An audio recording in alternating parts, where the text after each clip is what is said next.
Boa noite, Ale. Boa noite, Juan. Boa noite a todos aqui nesse dia super significativo, aí, eu diria histórico para o Brasil. Exatamente. Bom, para quem não conhece, Alexandre Ostroviec, fundador do Ranking dos Políticos e um dos maiores especialistas na questão tributária que a gente pode ter no nosso país. Então, Ale, o que você enxerga da reforma tributária que foi aprovada ontem? O que isso muda de fato na vida da população? Pô, especialista é uma palavra forte, mas eu diria um pagador, como um empreendedor, há mais de 20 anos, empresário, já tendo muito contato e passando muito da minha vida acompanhando, estudando tributos. Posso dizer que eu estava bastante cético, tá? Estava bastante pessimista. A gente sabe que o Brasil tem uma capacidade inacreditável de piorar as coisas, mas devo dizer, claro que com um pouco de cuidado, que essa reforma, de modo geral, ela surpreendeu positivamente. É uma reforma do Brasil, não é uma reforma do Lula ou do Bolsonaro, é uma reforma que nasceu na própria Câmara no ano de 2019, lembrando, era o primeiro ano do governo Bolsonaro na época, e ainda que seja longe de perfeita, vamos falar um pouco mais aqui do que significa tudo, eu acredito que ela tem muito mais pontos positivos do que negativos. Então vejo de forma otimista. Vamos ver aí nos próximos anos, até entrar em vigor realmente em 2026, se não vão colocar umas jabuticabas no meio, mas por enquanto o texto que foi efetivamente aprovado, para quem lê com a cabeça fria, sem grandes paixões, vai ver que é uma evolução positiva. Pois é, Ale, é uma PEC que nasceu em 2019, né? O ranking vem acompanhando ao longo de todos esses anos a tramitação da reforma tributária. E o texto mudou bastante. Mas o que você enxerga de pontos positivos dentro desse texto que foi aprovado da reforma tributária e quais são os aspectos mais negativos? Então, primeira pergunta é a pessoa perguntar, poxa, com a reforma tributária eu vou pagar menos imposto? A resposta bem sincera é não. Ela não reduz a carga. O total de dinheiro que os brasileiros vão pagar vai ser o mesmo. Aí depois pela alíquota pode ser que até criem coisa a mais, a menos, enfim. A reforma não muda o total que vai ser arrancado dos nossos bolsos aí anualmente. Então isso não melhora. Adoraria que tivesse uma reforma que reduzisse pela metade o imposto, seria o sonho, seria ideal. Todos Não é o nós. que ela faz. Se a Pois gente é. comparar essa reforma com a reforma ideal dos sonhos, ela é ruim. Mas se a gente comparar essa reforma com o sistema tributário hoje, como ele é no Brasil, né, o caos que é hoje, a porcaria que é hoje, ele é melhor, ele é menos porcaria do que tem hoje. O que ela faz é simplificar impostos e ela reduz para algumas coisas, aumenta outras. Então o que a gente tem que fazer um juízo de valor é se essas coisas que baixam o imposto é melhor do que as coisas que aumentam o imposto. Então, a primeira coisa, pessoal, hoje os impostos no Brasil, eles são diversos, cobrados sobre o consumo. Você tem na esfera federal o PIS, você tem o COFINS e você tem o IPI. Esses três têm regras diferentes, cada setor tem uma regra única. Por exemplo, PIS/COFINS para cosmético, só a fábrica que paga. Então ela paga uma alíquota maior, chama monofásico. O PIS/COFINS de carro, por exemplo, ele é na cadeia, então ele é diferente. O IPI, cada produto tem a sua alíquota. Então aquele velho exemplo lá que chocolate tem um percentual e bolacha tem outro percentual, e quando a bolacha com chocolate ninguém sabe o percentual, começa a multa daqui, dali, complexidade. Na reforma, esses três impostos eles viram um só, que é o tal do CBS. E ele é cobrado de uma forma mais simples, porque ele é um IVA cobrado por fora. Depois a gente pode explicar um pouco mais o que significa, mas basicamente os impostos hoje, o IPI é cobrado por fora, o PIS é cobrado por dentro e a COFINS também por dentro. Então, para simplificar, quando você cobra por dentro, isso significa que você paga imposto sobre imposto. Né? Você cobra o PIS/COFINS sobre ele mesmo. Então, o próprio PIS/COFINS que você está pagando para o governo, ele se tributa ao próprio imposto. Isso é um erro, no IVA ele é cobrado por fora. Então você vai juntar esses três impostos em um só, que é a CBS. E depois você tem o ICMS, que é estadual, e o ISS, que é municipal, e você junta esses dois num outro imposto chamado IBS. Então, resumindo, 5 impostos passam a ser 2 impostos. Isso fica mais simples de pagar, é mais difícil de sonegar, é mais fácil de todo mundo pagar um pouquinho e não ter que ficar uns pagando muito, outros pouco. Então, não tem dúvida de que esse ponto é uma coisa a favor. Não, fantástico. Agora, vamos lá, o cerne da questão. Nós tivemos uma aprovação rápida, né? O texto foi aprovado o toque de caixa, muita gente perguntando, entrando dentro da seara política, logicamente, né? Muita gente dizendo é uma reforma do PT. Eu queria uma avaliação sua, politicamente, sobre essa reforma. Quem foi o grande ator dessa reforma tributária? Quem é o grande pai dessa reforma tributária, na verdade? E, para além disso, como você enxerga essa reforma daqui para frente politicamente? Então, essa proposta o que foi aprovado é um desdobramento da proposta 45, da PEC 45, ela é de 2019, ela foi criada no primeiro ano do governo Bolsonaro. Então, de certa forma, você pode dizer que o Bolsonaro, na sua origem, tem um papel aí. Inclusive, ele era a favor da reforma, ele promovia essa reforma e falava bem, exatamente dessa regra que está sendo aprovada agora. Tá? Mudou muito pouco em relação à PEC 45 original. Diria-se, 80% do que foi aprovado hoje já estava lá na PEC 45. Mas é um tema muito antigo.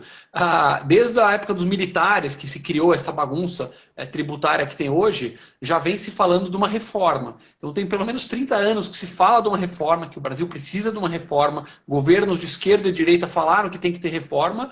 E aí, claro, a cada momento, cada grupo político vai se aproveitando para tirar sua casquinha política do assunto. Mas, basicamente, em 2019 vem a PEC 45, o Bolsonaro apoia, agora ele está contra, argumentando essencialmente que se vem do PT, então é ruim, então é isso que eles estão argumentando.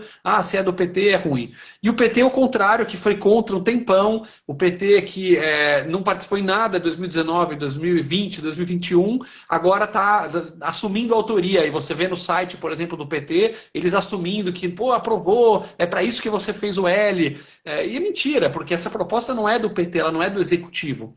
Claro que, sim, o ministro Haddad, agora na reta final, fez o sprint, ajudou, está a favor da proposta. O PT tentou algumas coisas a mais, acabou sendo derrotado, não conseguiu aprovar certas emendas que ele queria.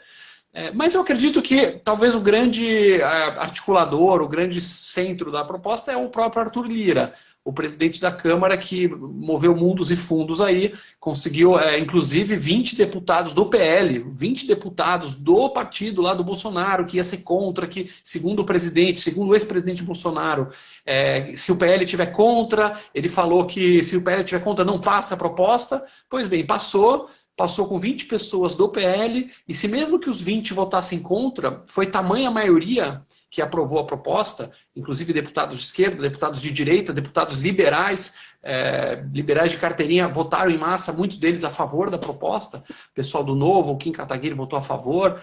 Então foi realmente uma proposta do Brasil.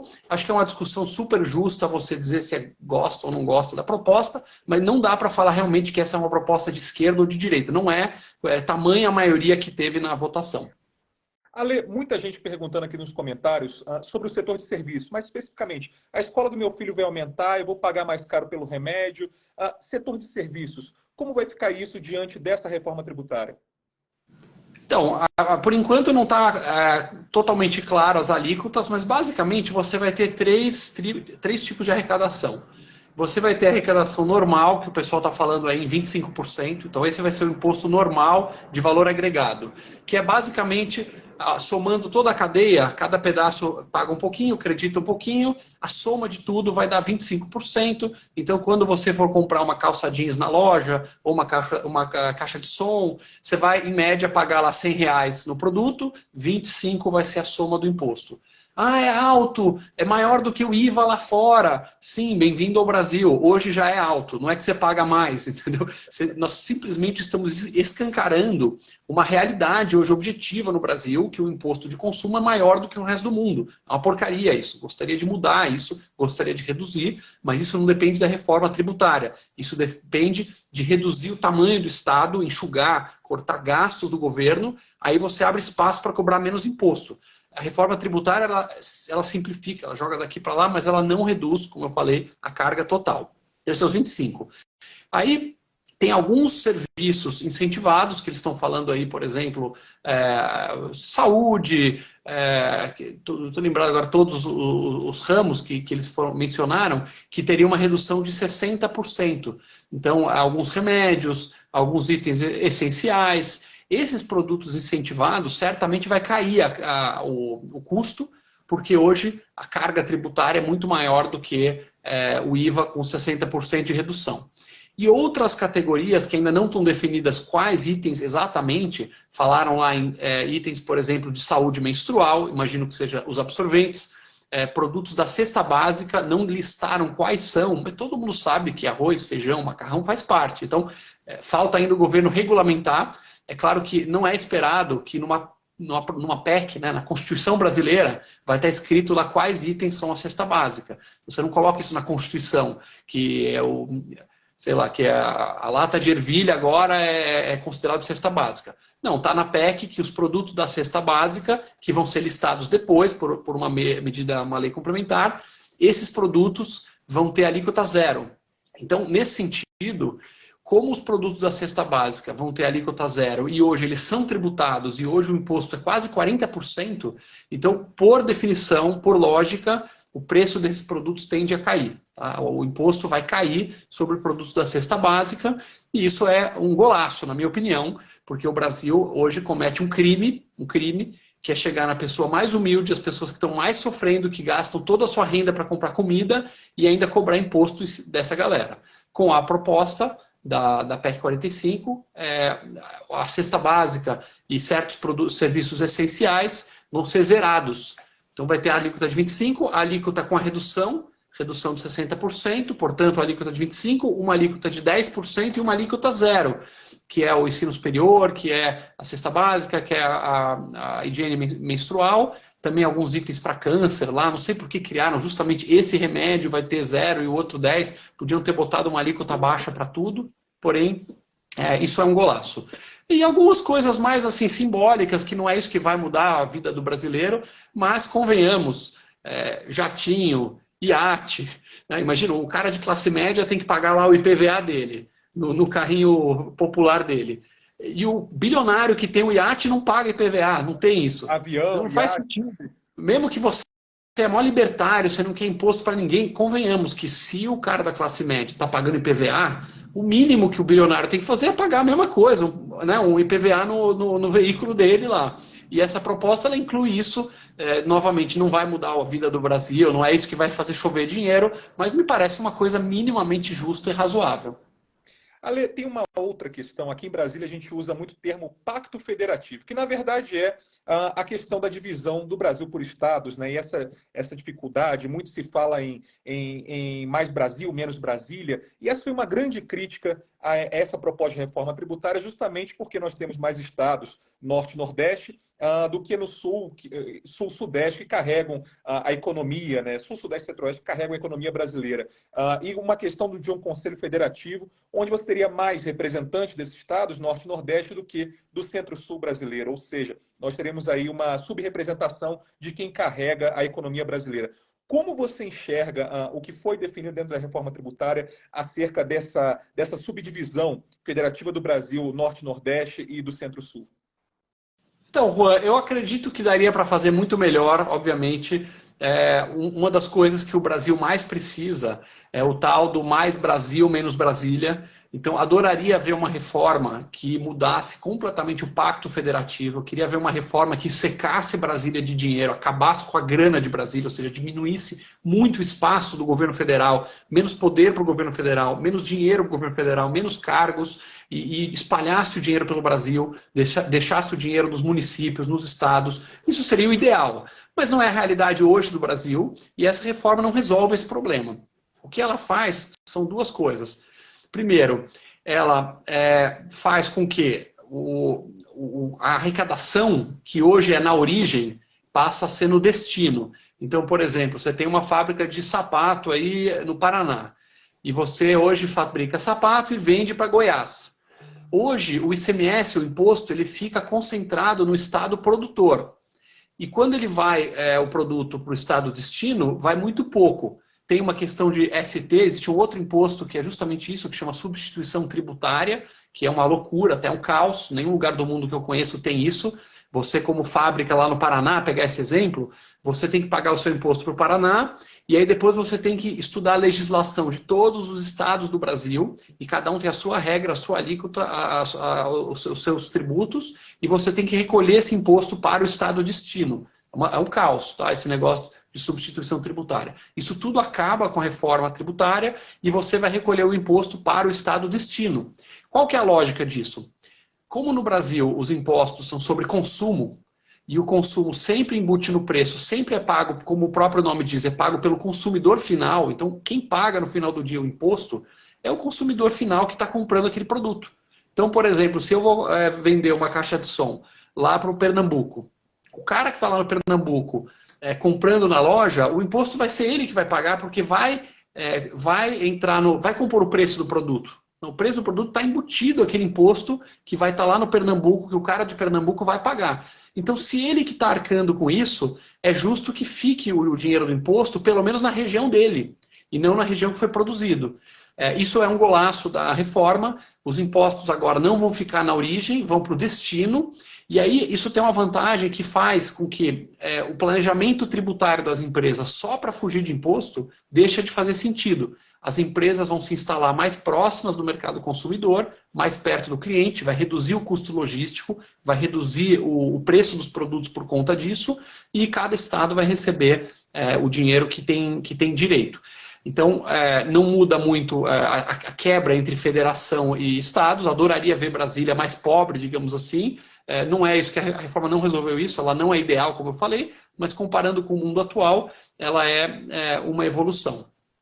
Ale, temos no Brasil diversos optantes pelo Simples Nacional, temos ali micro, pequenos empreendedores. Então a pergunta é, o que muda na vida de quem tem o Simples e se de fato essa reforma ela vai melhorar a vida de quem empreende, de quem gera emprego nesse país? Olha, a gente ainda está cedo para ver os detalhes, tem muita coisa que vai ser definida, existem essas grandes decisões. É uma reforma mais justa do ponto de vista tributário, ela desonera o consumo de categorias que as pessoas mais humildes precisam, ela simplifica. Hoje, uma parte do custo que você paga na loja quando vai comprar alguma coisa, não é só o imposto, é imposto mais o custo de calcular imposto. Então tem gente falando, pô, o que eu tenho a ver com a história? Porque para a empresa ficou mais fácil, e daí? E daí para mim? E daí que você não percebe muitas vezes, mas no preço está embutido a complexidade de fazer imposto, de calcular imposto no Brasil, a complexidade de fazer negócios no Brasil. Então, quando as empresas conseguem reduzir esse custo, calcular imposto rápido, saber quanto vai pagar, menos multas, menos litígios, menos advogados, menos cartórios, menos áreas contábeis e fiscais gigantes só calculando imposto, tudo isso vai para o preço do seu produto. Então, existe uma tendência de baratear, não é muito, mas baratear um pouquinho o seu produto, não porque o imposto caiu, o governo continua ganancioso, o governo continua ineficiente, continua querendo meter a mão no seu bolso, mas vai cair um pouquinho porque ficou mais fácil de calcular os impostos no Brasil. E a partir de quando a população vai poder sentir de fato os efeitos dessa reforma tributária, daquilo que a gente está discutindo nesse momento no Congresso Nacional? Tende a demorar um pouco. Isso até é um mérito, de certa forma, porque assim, eu como empresário vejo às vezes decisões que são surpreendidas, que é literalmente do dia para a noite. Nós tivemos ano retrasado, por exemplo, o governo decidiu alterar a regra do IPI da noite para o dia, literalmente. Saiu 5 da tarde uma regra dizendo, hoje à meia-noite muda todas as alíquotas de IPI do Brasil. Imagina o caos para você como empresa se adaptar a essa regra. Passa 10 dias, o Supremo Tribunal Federal, naquela época, decide que não vale o que o governo falou, então volta o IPI anterior. Sai todo mundo correndo para se adaptar. Essa reforma ela tem um prazo maior, está previsto para entrar em vigor somente início de 2026. Então, as empresas vão se planejar, vão calcular, vai entrar uma pequena alíquota, segundo o governo, aí, 1% entre IBS e CBS, somando tudo 1%. E dizem eles que vão reduzindo os outros impostos. Claro que não quero parecer aqui otimista demais, nós temos que ficar em cima, o governo tem que cumprir a sua obrigação de eliminar os outros impostos e ir subindo a IBS e CBS para ficar só esses dois. Tá? Mas a princípio a ideia é 2026 até 2032 ter uma transição e 2032 ficaria só esses dois impostos, o Brasil volta a ser um país aí um pouco mais normal, lembrando que essa cobrança que foi definida é o que é praticado em praticamente todos os países sérios do mundo. Então, nós não estamos inventando nada aqui que não tenha já na Europa, que não tenha no Japão, que não tenha no Canadá, que não tenha no mundo civilizado. Nós estamos acompanhando o mundo civilizado, me parece que é uma reforma do Brasil, novamente não é do Bolsonaro, não é do Lula, é uma reforma do Brasil aprovada com ampla maioria e que a gente tem que ficar trabalhando forte agora para fazer ela sair direitinho. Vamos acompanhar, né, Ale? O nosso papel aqui no ranking dos políticos é justamente ficar em cima, apoiar o que é bom, rejeitar o que é ruim. A gente está de olho, inclusive, nas emendas, muitas exceções passaram. Inclusive, a gente está de olho em quem votou de acordo com as emendas. E, de forma geral, Ale, que recado você deixa para o futuro diante dessa situação tributária? A gente tem um manicômio tributário hoje, mas o que você vislumbra de futuro para o Brasil com essa reforma? Olha, evitar, a gente é tanta porrada que tem no Brasil, tanta coisa negativa, que a gente, compreensivelmente, muita gente fica cínica. Poxa, se saiu no Brasil vai ser para piorar. Mas a gente tem que usar a cabeça, a razão, olhar as coisas no detalhe, ver qual que é a regra real, não o discurso, o gogó que estão falando, não a narrativa, e sim ver, olha, qual é a regra? Ficou melhor ou pior? Ficou melhor. É o ideal? Não. Mas em relação a hoje, pô, deu uma melhoradinha. Tá bom, vamos trabalhando para melhorar o texto. Como você bem falou, derrotar emendas que possam piorar o texto, apoiar emendas que ajudem. Outra vantagem que eu não mencionei aqui, hoje você tem imposto de doação, todo mundo sabe, ninguém gosta de pagar, é o ITCMD. Porém, se hoje você fizer uma doação para uma entidade de caridade, como por exemplo o hospital aí da sua cidade, vamos supor que você quer ajudar a Santa Casa e você faz uma doação. Hoje tem imposto nessa doação, o governo mete as patas lá, mesmo se você estiver fazendo uma doação de caridade. Nessa reforma isso já é eliminado. Então é mais uma coisa positiva, uma coisa que faz sentido. Então acho que o recado que o ranking dos políticos sempre passa para os seguidores é a gente ter a cabeça fria, nunca ficar idolatrando o político. Eu não sou desse cara, eu não sou desse cara, eu não sou desse time. O pessoal pergunta, mas vocês estão com quem? O ranking está com quem, afinal? E a gente repete, nós não estamos com ninguém. Nós não estamos com ninguém. O que é certo é certo. Se o político tal fizer a coisa certa, a gente dá os pontos corretos, apura, elogia. Se o mesmo político no dia seguinte fizer besteira, for populista, roubar, quiser dar penduricalho, a gente vai lá e tira os pontos e aponta com tranquilidade. Então aqui é política, aqui é melhoria para o Brasil, agenda Brasil, e não aqui jogo de torcida. Exatamente, é pensamento de Estado. E como você disse, essa reforma só vai iniciar, de fato, a partir de 2026, ou seja, teremos eleição em 2026, é um ano-chave. Então, a população que faça a sua escolha o melhor caminho. Um caminho foi escolhido ano passado, vamos ver qual vai ser o caminho escolhido a partir de lá. E até lá temos muito para acompanhar e fiscalizar. Temos aí arcabouço fiscal, temos a questão do CARF, são inúmeras propostas que estão na mesa que podem mudar a vida da população brasileira, que o ranking também está ali firme e forte acompanhando. A reforma tributária a gente está acompanhando desde 2019. Acompanhamos todas as fases da tramitação. Tem pontos positivos, tem pontos negativos, tem muitas, tiveram emendas que realmente passaram e são bem ruins para a população brasileira, de exceções, mas também há pontos muito positivos, principalmente a simplificação tributária e o fim desse manicômio que a gente tem de pagar imposto e não saber onde está pagando. Então, Ale, deixa aí um recado para os nossos seguidores. Isso aí, siga o ranking dos políticos nas redes sociais, sempre vigilantes, e vamos através da política. É o único caminho possível, não tem outro caminho para melhorar o Brasil que não seja acompanhando a política, votando melhor, divulgando para amigos, familiares, para a gente seguir o ranking, votar nos melhores parlamentares, parar de votar nos piores e assim contribuir com a melhoria do país para todos. Exatamente, pessoal. Então, para saber quem está mandando bem, quem está mandando mal no Congresso Nacional, é só acompanhar lá em políticos.org.br. Agora é acompanhar a reforma tributária de desdobramentos também no Senado, porque também pode ocorrer mudanças dentro do Senado e o ranking vai estar sempre vigilante, passando para vocês tudo o que acontece dentro de Brasília, dentro do Congresso Nacional. Então, uma boa noite. Sigam o ranking dos políticos nas redes sociais em políticos.org.br. Boa noite.